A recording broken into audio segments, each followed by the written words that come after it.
maintenant, ça nous amène à parler directement de cet autre sujet capital au Cameroun. Issa Chiroma, on pensait qu'il avait disparu, mais il revient au zénith de la scène avec cette plainte qu'il vient de porter. Il vient de porter une plainte contre le président de la République du Cameroun, son Excellence Paul Biya, contre le ministre d'État, secrétaire général de la présidence de la République, Ferdinand Gongor, contre le ministre de l'administration territoriale, Paul Atangandi, sans oublier la vingtaine autres personnalités de la République.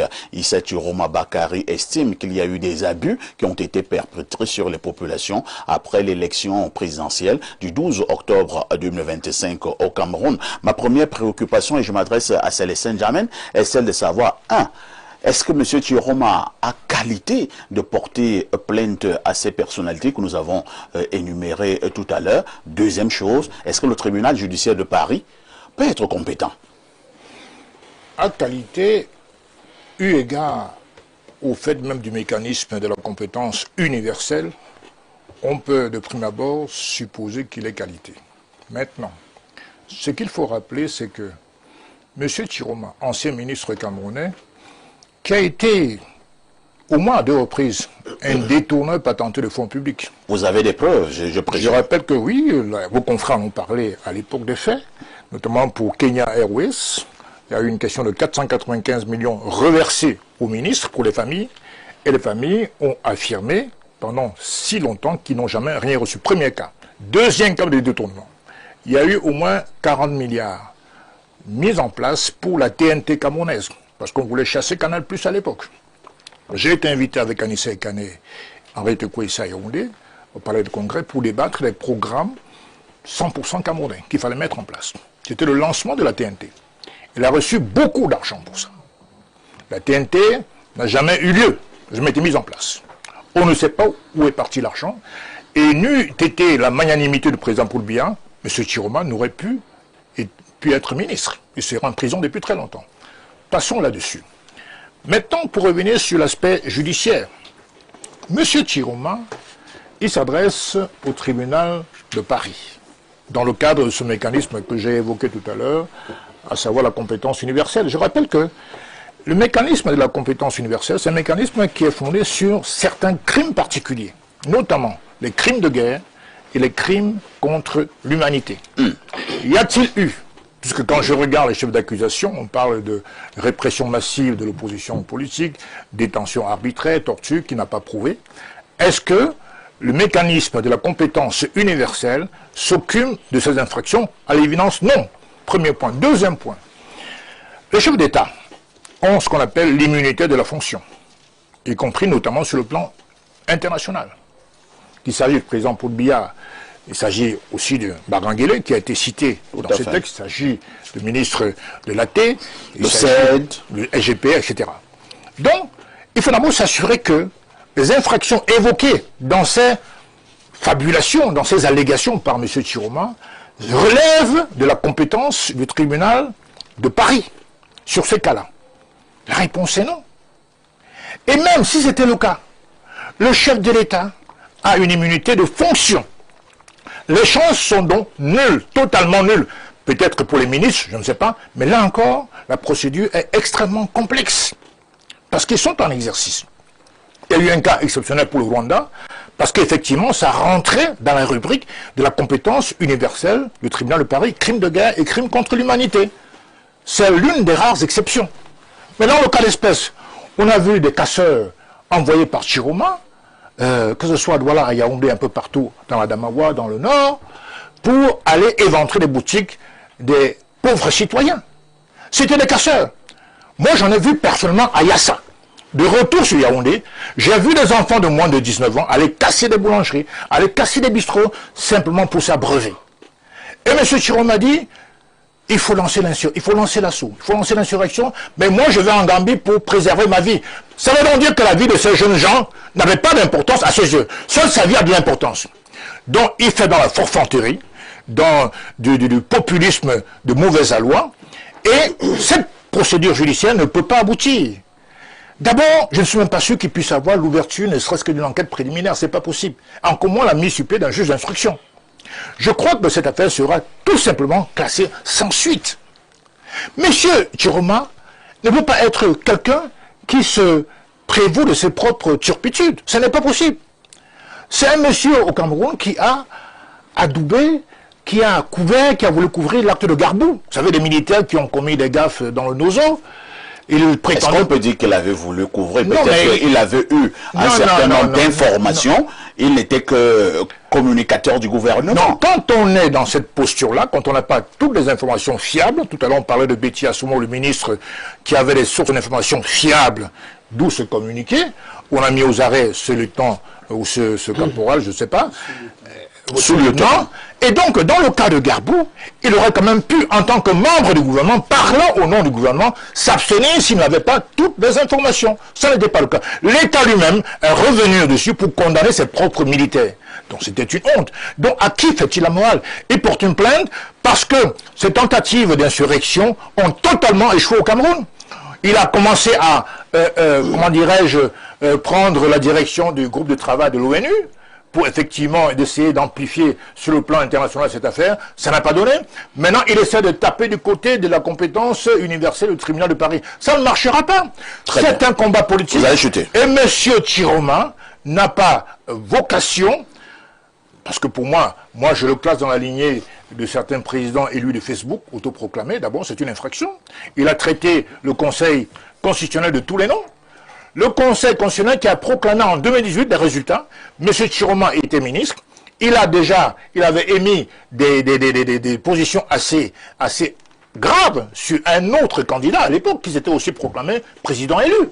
Donc maintenant... C'était votre ancien président. Ça n'a pas d'importance. Non. Ça n'a aucune importance. Moi, je suis journaliste, je relève juste les faits. Je suis un débat sérieux, M. Parta ici. Moi, je suis en train de dire que sérieux. La personne... Non, mais attendez. On parle de monsieur qui a porté plainte, M. Chiroma. M. Chiroma, qui essaie de se prévaloir de ses propres turpitudes. Il avait encensé, à une époque certaine que tout le monde connaît, le Conseil constitutionnel. Et il avait même stigmatisé un autre candidat. Qu'il soit mon président ou pas, peu importe, je suis en train de dire que ce monsieur n'a pas vocation à faire de leçons aujourd'hui, ni à porter plainte contre le président Paul Biya et les autres. Merci Célestin N'Djamène. Je dois dire que j'ai devant moi ici le certificat de dépôt de plainte de monsieur Chiroma du côté de la cour d'appel de Paris, tribunal judiciaire donc de Paris, où il est clairement écrit que le procureur de la République près le tribunal judiciaire de Paris certifie par le président que M. Chiroma Bakary Issa et l'association Réseau Responder et Advocatus ont déposé plainte contre M. Biya Bimvondopol Batelmi et autres mises en cause. Cette plainte a été enregistrée au parquet du tribunal judiciaire de Paris sous le numéro de parquet 26 16 30 0000 304, fait donc au parquet le 12 juin 2026 et c'est signé donc du procureur de la République. Abel Elimbi Lobé, nous pensions l'épopée de la présidentielle de 2025 définitivement tournée, que la page avait été définitivement tournée, mais Chiroma remet cela sur la scène publique. Entre-temps quand même, au regard de ce que nous avons vu sur le terrain à Yaoundé, à Garoua, à Douala, à Bafoussam, pour ne prendre que ces villes, est-ce que M. Chiroma ne relève pas quand même quelques faits? Vraiment, le Cameroun est un pays extrêmement perturbé. Comment ça? Les hommes politiques de notre pays sont très, très, très regrettables comme personnages. Très regrettables. Et j'ai gardé, vous venez même d'entendre le discours de M. N'Djamène. Je l'ai regardé ce morceau choisi. C'est le prophète Jérémie qui parle. Il parle des perfides. Il dit, tu es trop juste, Éternel, pour que je conteste avec toi. Je veux néanmoins t'adresser la parole sur tes jugements. Et il pose la question, pourquoi la voix des méchants est-elle prospère? Pourquoi tous les perfides vivent-ils en paix? Ça dit qu'on a des gens qui ont toutes les libertés. Ils sont sur les plateaux, ils sont sur la presse, ils se contredisent les uns les autres, ils sont amis aujourd'hui, ils ne sont plus amis demain, ils ont la liberté d'expliquer pourquoi ils étaient amis hier, pourquoi ils ne sont plus amis demain. On est fatigué, on ne sait même plus où mettre la tête. Vous voulez parler de qui? Je veux parler de Issa Chiroma. Ah, d'accord. Je veux aussi parler de celui-ci, celui qui est assis ici. Celui-ci, c'est qui? N'Djamène.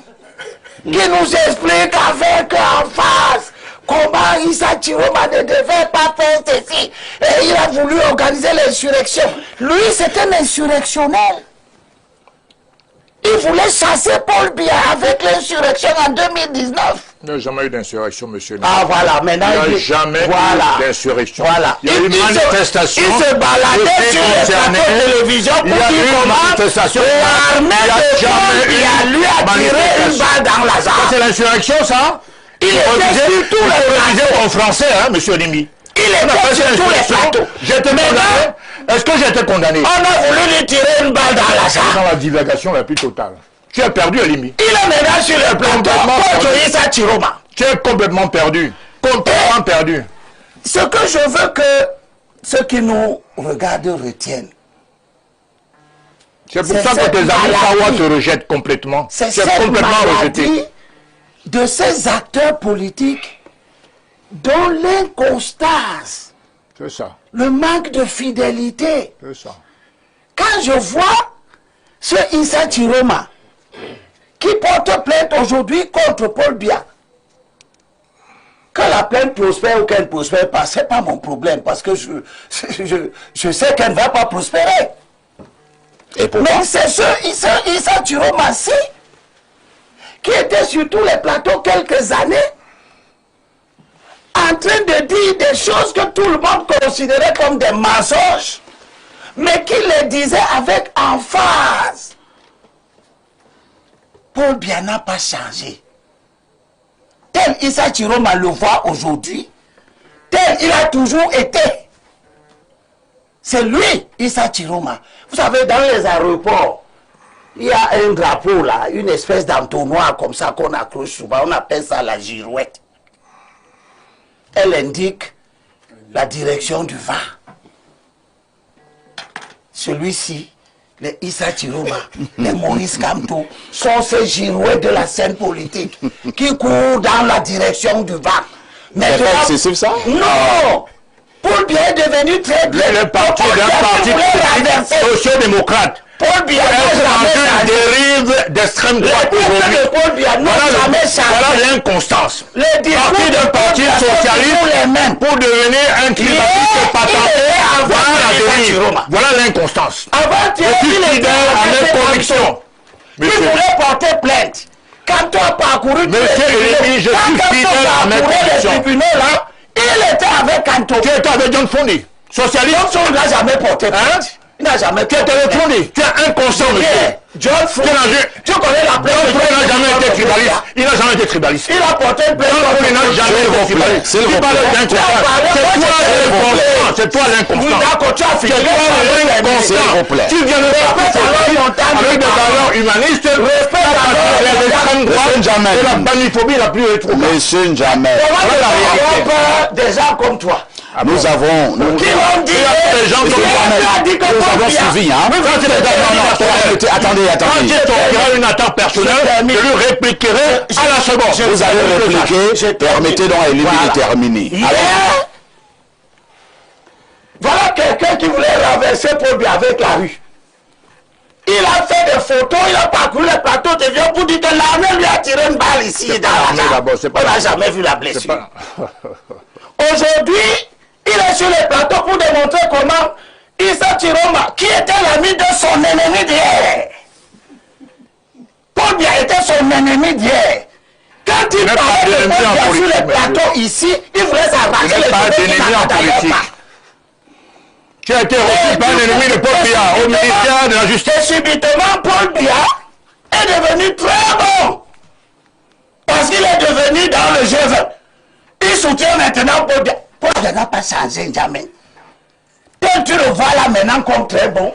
Tu aurais dû toujours le voir. Tu n'as pas rencontré Jean de Dieu Momo récemment? C'est toi qui est un ennemi de Paul Biya. C'est toi Non, explique-nous. C'est toi qui es l'homme qui nuit à la prospérité intellectuelle de la famille politique. C'est compris. Toute famille Tu n'as rien à dire. C'est compris. Tu as bu monsieur Lima. Mais tu viens nous démontrer comment Issa Chiroma est une horreur. C'est des faits. S'il vous plaît, nous allons faire un débat. Donc Issa Chiroma nous perd le temps. Attendez. La conclusion, c'est que Issa Chiroma nous perd le temps. On enregistre ta Il n'est conclusion. pas dans le premier C'est exercice. compris, c'est compris. Il est comme Kanto qui nous perdait le temps hier, dont Jamel était le lieutenant, pour renverser Paul Biya par la rue. Tout ça a échoué, il s'est abattu. Archi faux, monsieur. J'ai marché. Professeur Elle a marché Wanangini. autorisée par nos lois et nos constitutions. Toi, tu es Professeur Wanangini, un tribaliste. s'il vous plaît. C'est différent. Vous Vous avez avez rencontré Monsieur dans le Njamen. ancien ennemi de Paul Biya. Monsieur Njamen, c'est pas vos bars. Les Calmez-vous. membres du G20. Permettez-nous d'avoir un débat courtois, un débat instructif et un débat presque pédagogique. Et voilà pourquoi je vais passer la parole à un pédagogue, enseignant d'université. Professeur Wanangini, Paul Biya peut-il être interpellé comme des blagues, comme cela du côté de Paris, à cause de cette plainte déposée par M. Chiroma? Cela est-il envisageable? Merci de me donner la parole. Au vu des éléments présentés et des éléments observés dans la situation sur laquelle M. Chiroma se base, ça sera difficile, pour ne pas dire impossible. Et pourquoi? Je crois que M. Njamen a, dans une large mesure, indiqué les raisons pour lesquelles une interpellation du président Paul Biya ne semble pas, en ce cas, faisable. Au-delà, il s'agit pour M. Chiroma de survivre politiquement. Il s'est installé dans un créneau dont il n'a pas la maîtrise, ayant été longtemps un associé politique du président Paul Biya et de son groupe gouvernant. Il s'est posé à l'occasion de l'élection présidentielle comme un concurrent radical. Seulement, il n'a pas les moyens d'une telle politique radicale. Il a essayé d'utiliser justement la voie insurrectionnelle avec une manière cynique de créer des provocations pour susciter la répression des forces de défense et de sécurité contre ceux qui sont entrés en insurrection contre l'ordre institutionnel du Cameroun. À l'international, contrairement à ce que certains peuvent penser, tout cela se voit. Tout cela se voit. Et c'est pour ça que justement, contrairement à ce que certains ont cru, il n'y a eu aucune réaction contre l'ordre gouvernant camerounais. Parce qu'on a bien vu articuler une démarche de provocation pour susciter la répression massive. Simplement, l'ordre gouvernant a réagi avec beaucoup de maturité. Seulement comme il y avait... Mais il y a eu des morts. Il y a eu des morts parce que... C'est ça la maturité. Oui, bien sûr, il pouvait en avoir plus. Si vous avez vu le contexte dans lequel les choses se sont passées, il pouvait effectivement en avoir plus. Mais justement, au niveau de l'ordre gouvernant, on s'est arrangé pour respecter toutes les procédures en matière de maintien de l'ordre. Mais ce n'est pas parce qu'on utilise ces procédures que ça évite les morts si vous avez des gens qui sont extrêmement radicalisés. C'est une voie qui ne me semble pas devoir prospérer. Et puis sur le plan pragmatique, elle n'arrange même pas les choses. Ça veut dire que une telle réaction sur le plan politique sera considérée comme manifestement inamicale par l'ordre gouvernant. Dans un contexte où, en réalité, l'opposition aurait plutôt besoin de créer les conditions d'un dialogue avec le pouvoir sur un certain nombre de questions. Vous n'allez pas prendre des mesures politiques, parce que derrière la démarche juridique, il y a des mesures politiques qui risquent plutôt de crisper le pouvoir. Professeur, cette affaire d'incohérence émanant des hommes politiques au Cameroun qui soutiennent X aujourd'hui, soutiennent Y demain, soutiennent B demain, soutiennent Z de notre jour, est-ce qu'à un moment donné, ça n'engage pas leur crédibilité? Est-ce que cela n'a pas rattrapé M. Chiroma lorsqu'il a maintenant demandé au peuple camerounais de se soulever et de revendiquer ce qu'il appelait une victoire au volet. Vous savez, la politique, c'est une activité complexe qui se situe à la fois dans la longue durée et dans l'instant. Et entre la longue durée et l'instant, il y a le moyen terme. Vous pouvez avoir aujourd'hui, dans l'espace politique, une position qui ne sera pas nécessairement la position que vous aurez dans un autre équilibre. Ça peut arriver. Cela peut traduire effectivement de l'opportunisme ou de l'incohérence, mais il faut aussi noter que dans la politique, comme les équilibres changent, il peut y avoir des transactions entre des acteurs qui, dans l'équilibre précédent, c'est-à-dire dans la manière avec laquelle les choses étaient organisées avant, ne se retrouvent plus ni dans les mêmes positions, ni avec les mêmes intérêts. Ça ne veut pas nécessairement dire qu'ils ont perdu toute leur valeur. Ça dépend, il faut analyser les choses avec précision selon les cas.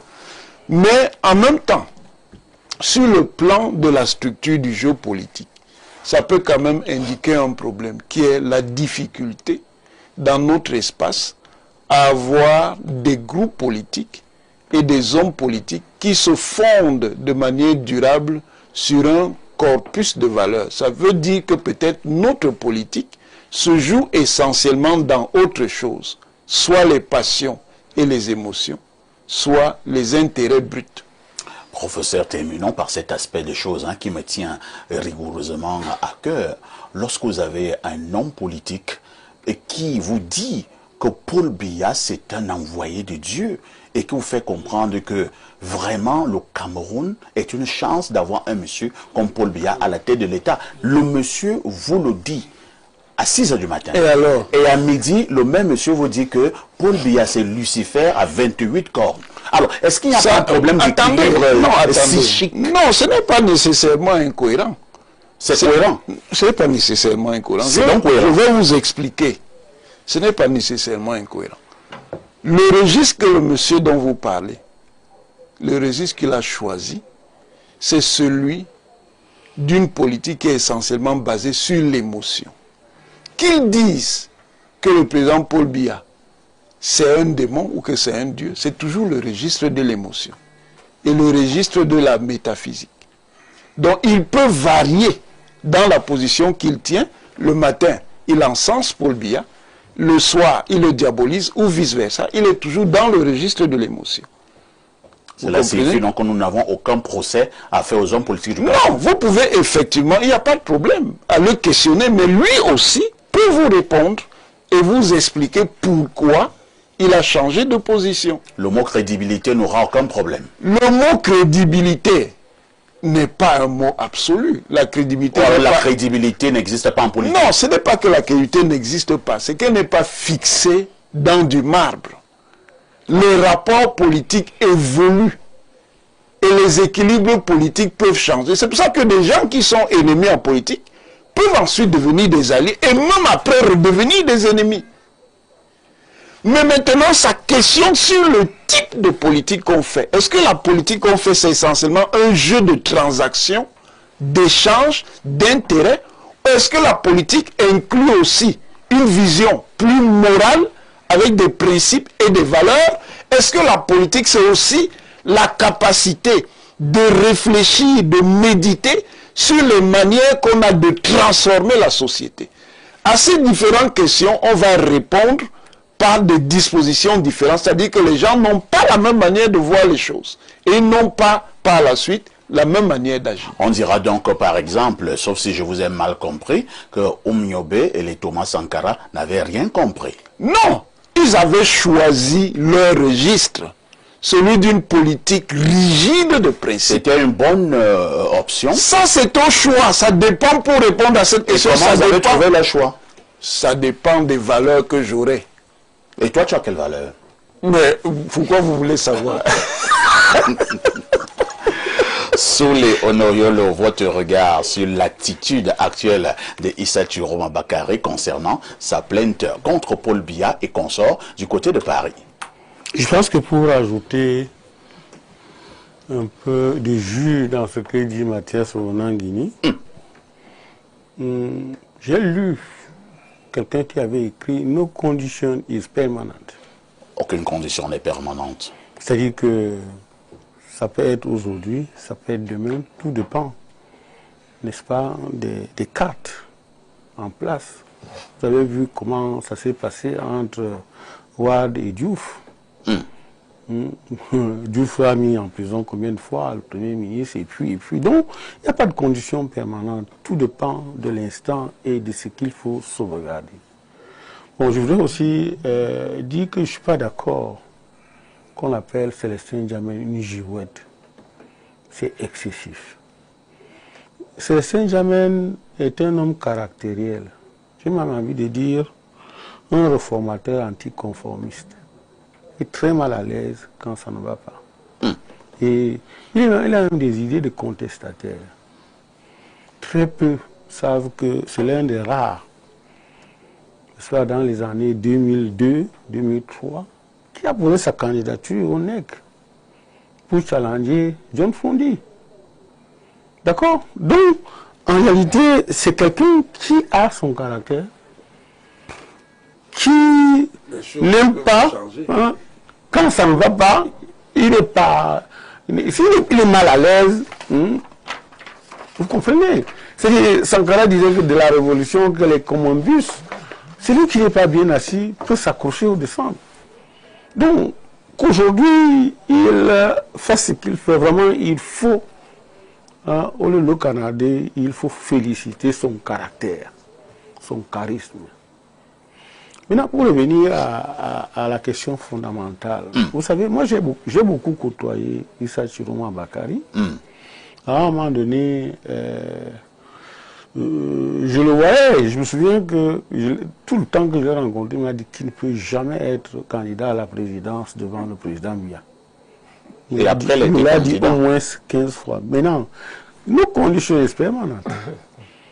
Qu'est-ce qui s'est passé? Ça devient trop facile. Hein? Non, qu'est-ce qui s'est passé? À cette heure-là, on n'aura plus aucun procès à faire à un homme politique. Il n'y a pas de principe. Vous savez que parmi les choses qui, en réalité, terrifient Chiroma, il y a celle du vice-dieu qui lui dit que tu ne seras jamais ministre. Le vice-dieu, c'est qui? Et quand il le lui dit, il raccroche le téléphone. Vous étiez là? Il me l'a dit. Ah, d'accord. Je vous ai dit, je l'ai rencontré. Il n'y a pas, donc ce que je dis, c'est d'autorité. D'accord? Mais sur ce coup, nous pensons, je suis de ceux qui pensent qu'il faut qu'il laisse tomber. Ça risque de créer un autre temps de divertissement. Et peut-être distraire ceux qui doivent se préparer, n'est-ce pas, au rendez-vous de 2017. Pour les 2027, merci, pour les élections législatives et municipales. Vous savez, le feu Ateba Yene a écrit un livre, Mémoire d'un colonisé. Pas Ateba et Yene Charles. Ateba Yene. Ateba Yene. Mémoire d'un colonisé. Qui peut être relu. Qui va initier les enquêtes contre ceux qui sont cités et qui sont encore aux affaires? Qui va, n'est-ce pas, j'ai envie de dire, juger des responsabilités? Et puis, est-ce que ce tribunal-là est compétent? Parce que quoi qu'on dise, on parle d'un pays souverain. Le professeur nous a dit que ce tribunal n'est pas du tout compétent. Le Cameroun est un pays souverain. Donc, il va être très, très difficile, n'est-ce pas, de mener ce genre de procès. Mais maintenant, je voudrais... Chiroma nous dit dans cette plainte-là qu'il a choisi cette option d'aller à Paris parce qu'au niveau du Cameroun, la justice n'est pas indépendante. Vous savez, quoi qu'on dise... Mais ça fait quand même un problème, n'est-ce pas, Soulé? Quoi qu'on dise, n'est-ce pas, les faits convoqués, n'est-ce pas, sur sa plainte sont réels. Il y a eu beaucoup d'exactions, n'est-ce pas, après les élections. Maintenant, il y a la question des responsabilités. Est-ce que tel que c'était parti, un ministre de l'administration territoriale devait laisser le pays s'embraser? Est-ce que le DGSN devait laisser le pays s'embraser pendant que ça allait dans tous les sens et que des jeunes qui avaient faim allaient de boutique en boutique pour prendre des bouteilles de gaz et tout ça. On aurait rendu le pays insupportable, non gouvernable. Donc il est fort possible que ces gens-là soient intervenus pour cela. Maintenant, je voudrais revenir à la promesse que je faite et vous l'avez accordée, que je la ferai, n'est-ce pas, chemin faisant, sur la question de la barbe de Soulé. C'est vrai que votre question de la barbe n'est pas un sujet inscrit à l'ordre du jour. Hein? Non, je vous ai dit que je ne voulais pas intervenir pour refroidir le débat quand vous parlez de Tangandji. C'est pour ça que je dis, ok, si vous voulez, je finis de parler, vous ne me donnez plus la parole pour le suite du sujet. Il n'y a pas... Parce que ça me concerne énormément. Et le plateau de télévision où on a plus vu l'évolution de cette barbe, c'est libre expression. Tout à fait. N'est-ce pas? Ça fait au moins le 10e dimanche d'affilée. Et j'ai toujours indiqué aux uns aux autres que je ne défie pas le président Biya. C'est la barbe des promesses non tenues du président. Et j'ai estimé que, parce que j'avais le choix entre trois, soit la grève de la faim, soit aller, on fait toto en route et commencer à agiter n'importe quoi, ou alors, n'est-ce pas, l'engagement capillaire. Et vous remarquez que ça fait 8 mois et ça a duré, ça a suscité. Donc, mais maintenant, M. Parfait, ici, le problème, ce que j'ai eu dernièrement, après notre dernière émission, c'est que j'ai fait face, n'est-ce pas, je suis à l'épreuve, ma barbe est à l'épreuve du feu de 3 dimensions spirituelles, administrativo, territoriale et familiale. Je vais rapidement expliquer les 3 dimensions. Vraiment, soyons très succincts. S'il vous plaît. On risquera de pas pour une fois que oui, moi, je vous demande la parole pour parler pour moi. Je ne fais que répondre aux questions de votre débat. Permettez-moi si vous m'avez laissé finir. Il vous reste 2 minutes sous les. Monsieur Parfait ici, si vous m'avez laissé finir. Il vous reste 2 minutes. N'est-ce pas? Acceptez quand même que je viens sur votre plateau. Pour parler, laissez-moi parler. J'ai gagné le droit à la parole. Merci beaucoup. Maintenant, la première dimension, elle est spirituelle. J'ai fait la rencontre, n'est-ce pas, du président du consortium Morena Pro Finance, qui est un homme de Dieu, le révérend pasteur Emmanuel Noël Bissaï, qui m'a reçu pendant 2 heures de temps. Lui aussi le père de la MASSO, la mutuelle d'assistance sociale. Il m'a dit qu'à un moment donné de l'histoire, il faut savoir s'arrêter. Et que tel que c'est parti, il faut comprendre que on ne peut pas lutter éternellement, on ne peut pas faire la résistance éternellement. Il a convoqué les écritures ecclésiastiques qui enseignent qu'il y a un temps pour tout. Je l'ai écouté. La deuxième chose, c'est que j'ai été reçu par le ministre Tangandji, le ministre de l'administration territoriale. Ce n'était ni le Cobra, ni le Moulinex, mais c'était un entretien cordial, en toute sympathie. Il m'a parlé justement de son livre. Et pendant que je parle, le président directeur général d'Info TV était présent à cette rencontre. Donc, il m'a dédicacé ce livre, 37 ans de fidélité sans faille au président Paul Biya et aux institutions. Je ne reviens pas dessus puisque vous l'avez présenté. Nous avons échangé et je lui ai dit le sens de ma révolte silencieuse et personnelle. Et il a compris et il m'a dit que c'était bien compris. Lui, en tant que ministre de l'Intérieur, l'administration territoriale, a bel et bien compris ce qui se passe. Mais il m'a dit, il faut raser.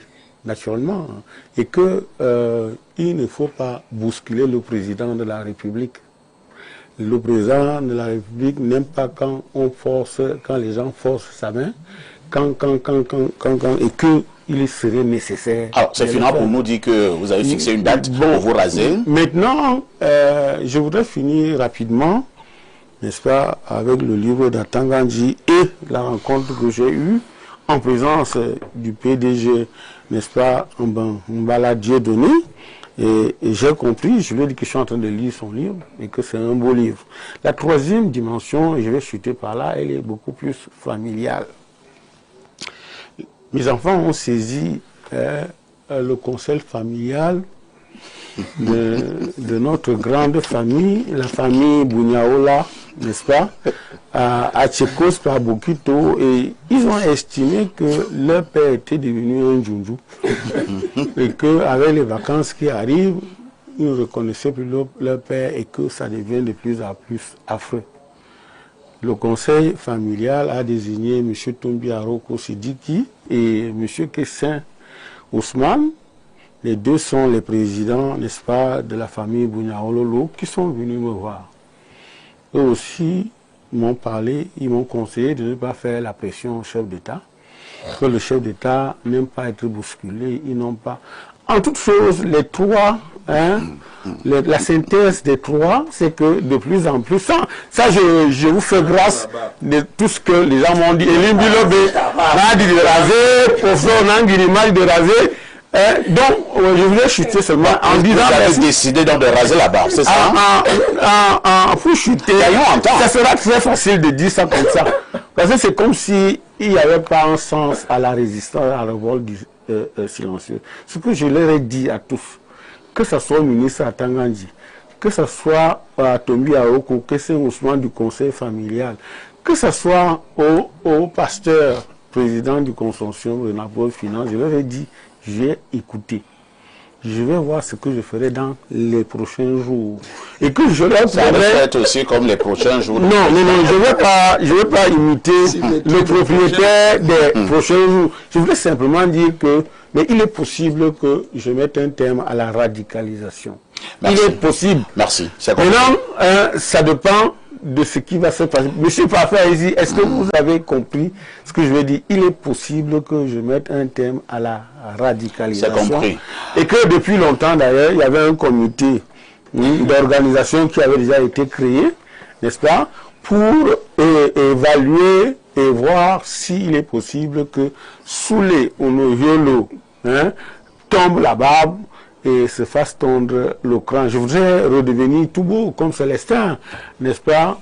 Bon, pas comme Elimbi parce que je ne sais pas à quoi ça ressemble, sa barbe, mais il est fort possible que je redevienne aussi beau que le président Akoué et puis Domingo. Merci. Pour être rare. C'est possible.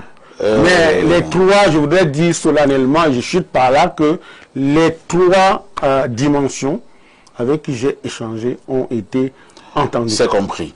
Fidel Castro, crise post-électorale au Cameroun. Certains Camerounais continuent de croupir en prison. N'est-il pas temps de faire la paix? N'est-il pas temps de libérer ces personnes-là qui avaient été interpellées dans le cadre de la crise post-électorale? Ça dépend de quelle situation on se retrouve. Si vous voulez, ça dépend de comment on perçoit la chose. Lorsque vous demandez, est-ce qu'il n'est pas temps de les libérer? À quel prix? À quel prix va-t-on libérer tout le monde? Parce qu'à l'intérieur de ceux qui font l'objet de poursuites judiciaires, il y a ceux qui ont commis des infractions suffisamment graves. Il y a des morts, il y a eu des morts. Il y a des magasins, il y a des biens qui ont été détruits. Il y a eu un ensemble d'actes qui a été posé. Il y a eu des casses. Les gens ont été tués. Les gens ont été tués. Vous allez donc demander à celui qui a commis un meurtre d'être libéré? Non, c'est pas comme ça que vous avez connu l'apartheid du côté de l'Afrique du Sud. Oui, mais... Après, il y avait une commission liberté et comment on appelait et réconciliation. Ce n'est pas seulement le cas de l'Afrique du Sud. Dans d'autres pays, nous avons également eu ce genre de commission où on a décidé qu'au nom de la paix, on pardonne. Mais sauf qu'il y avait des conditions pour obtenir cette paix-là. Il y avait des conditions pour obtenir cette grâce-là. La question essentielle ici est celle de savoir qu'est-ce qu'on recherche à la fin. Ces enfants de 16 ans, 17 ans, 18 ans, non, ces enfants qui ont été interpellés, est-ce qu'après un lavage de cerveau, après qu'on leur a expliqué un certain nombre de choses, est-ce qu'on ne peut pas libérer ces enfants-là? Il me semble que le président de la République, son Excellence Paul Biya, l'a déjà fait à plusieurs reprises au Cameroun. Vous vous souvenez, moi j'étais encore très jeune, en 1900, après le coup d'État, un ensemble de personnes avaient été arrêtées il y a eu des grâces. Y est compris Issa Chiroma. J'en viens, il y a eu des grâces présidentielles qui ont été prononcées lors des villes mortes qui ont embrasé le Cameroun. Ici, là, il y a eu des choses qui sont... Alors, si on a libéré des gens qui ont voulu tuer le chef de l'État, preuve à l'appui, pourquoi ne donc pas libérer ceux qui ont marché en route? Même en 2018, lorsque mon grand frère Jamel et ses amis avaient décidé d'aller prendre l'assaut au palais de l'Unité, de marcher pacifiquement. Bon, ils avaient dit les marches pacifiques. Oui, il a fait. C'était une marche blanche. Le 26 janvier 2019. Je ne suis pas dans le langage du chassement. J'ai dit que la Constitution nous donnait le droit de marcher pacifiquement.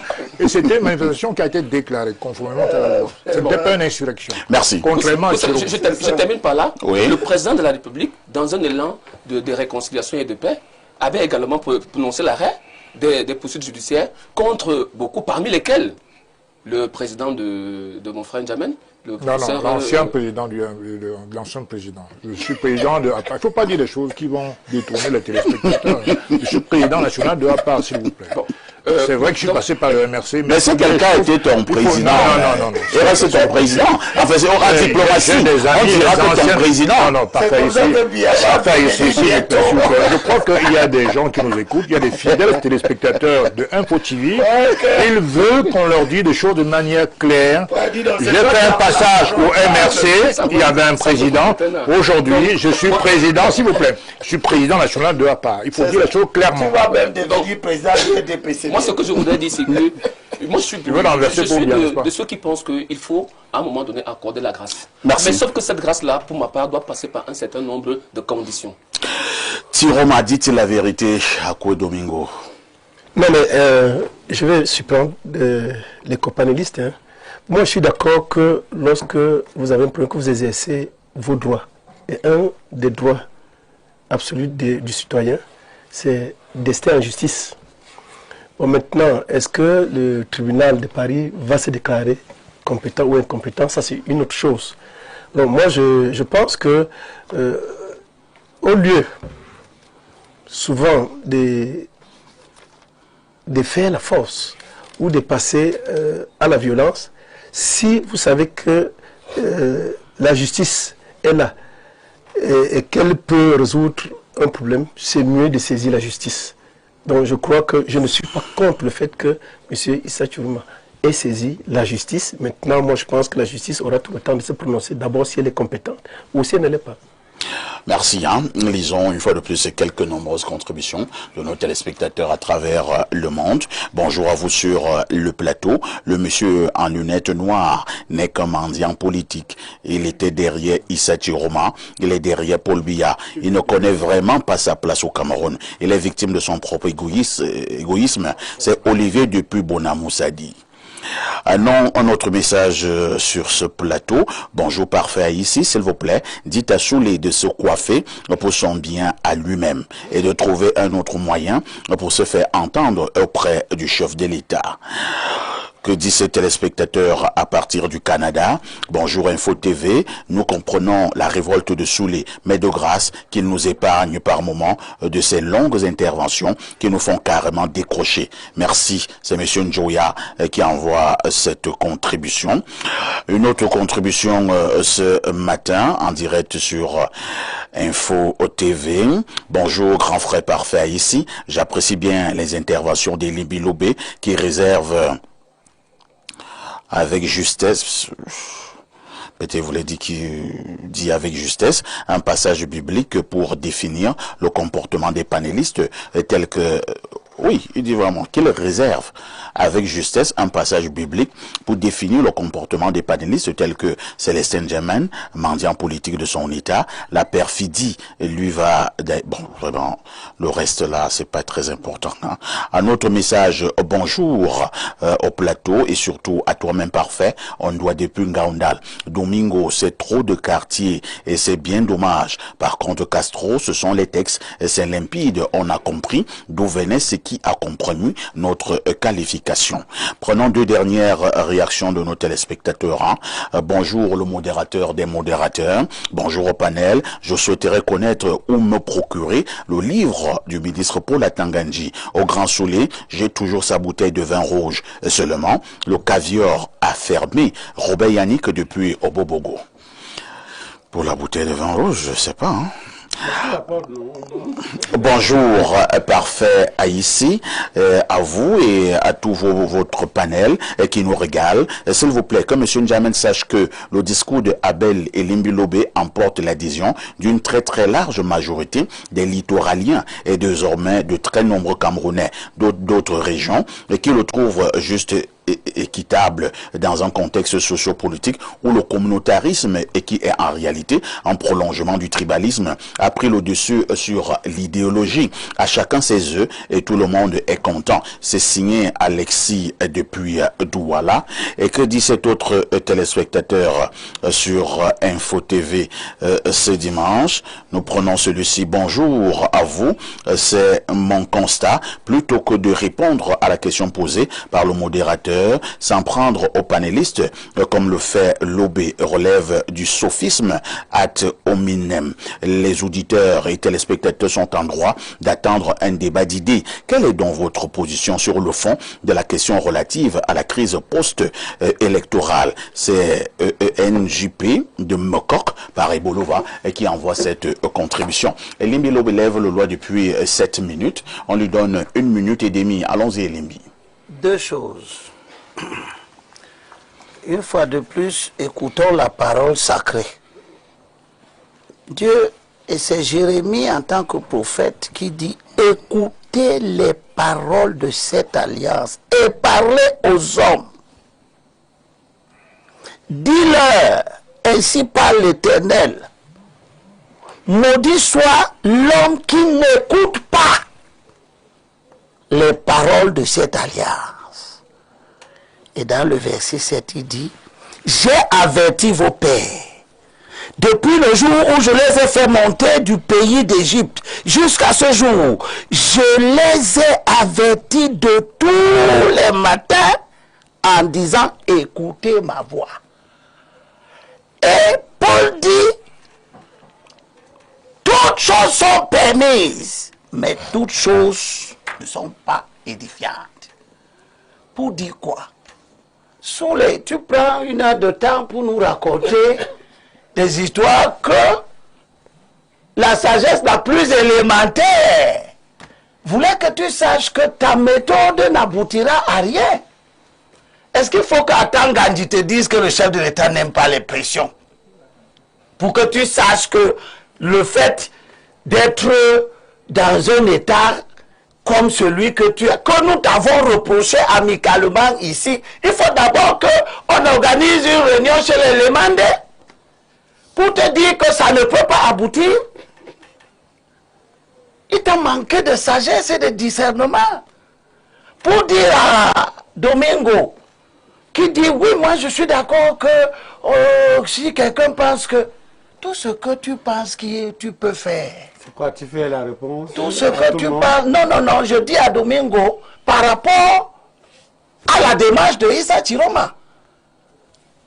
Il est libre d'aller porter plainte, n'est-ce pas? Des plaintes que logiquement, si on les analyse, on sait qu'elles n'aboutiront pas.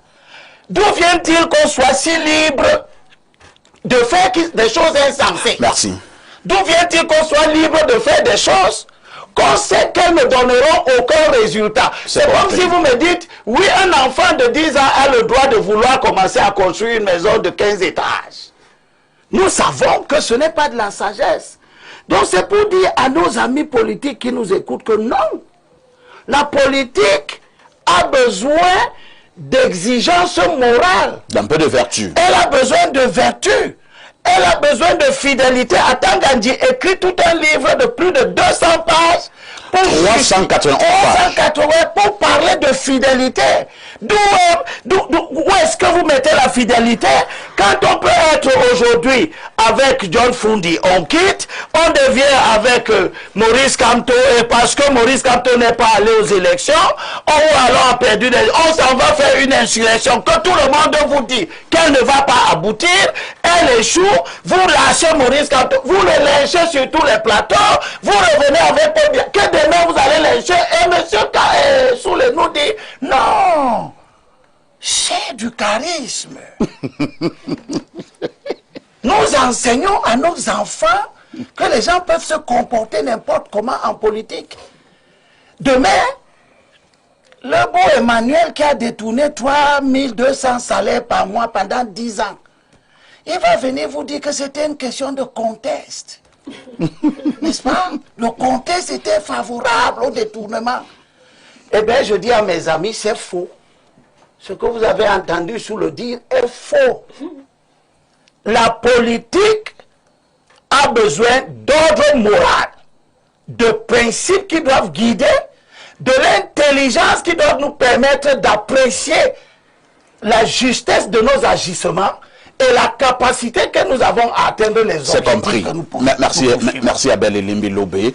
Nous marquons une autre touche pause et on reviendra sur ce même plateau pour la dernière ligne droite de votre programme Libre Expression.